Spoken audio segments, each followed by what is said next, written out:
heartburn ni mundu kuria akinyuaga nona gandu aria marianageria irio na cai kana irio na mai it shouldn't niki tondu rathie ugekira irio wagirwo ni gucihe time wona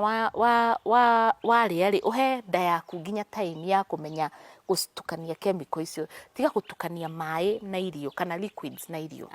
at the same time instead take like 30 minutes before or 30 minutes after kama malolirikane ni tuma nginya hote gukoma wega so wona wa calm down ni ukuhota nginya gukoma wega so the best time ya kunyua kama mile na cloves ni hwaini angikorwo nduri na heartburn no kwa na heartburn no nataka udekira ogwo tukautu it's this angikorwo nduri handu ngithondeka cai ukorwo na cloves handu ici ino umumunye ici nicio cloves kau niko ga clove niko ga kadira mumunya niko ga kagekanua it doesn't have a bad taste ni guteithia ku dissolve chemicals icio no korwo wina alkalinity kindu gia kindu kingi nyonaga andu magikane kugia heartburn akanywa mai immediately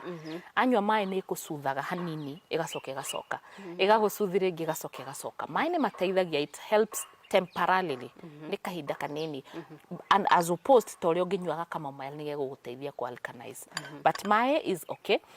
Mistake iria nene nyonete ni andu kunywa iria kunywa iria tondu iria ri wona warinyua uthiaga rikanjia gagata it is ndugukorwo giteithia it is not a long term solution ona ni ndari urimo-ini ucio wa gwiciria iria riu niro riteithagia asa iria ri guthie ria kinya haria ri kutukana na acid iria no ngikira ndimurikaga ati aria tikaga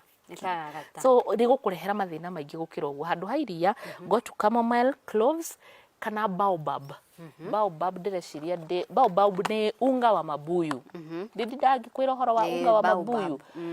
wi handu haha uguo unga wa mabuyu ona kulambo uta glucose kulambo uta glucose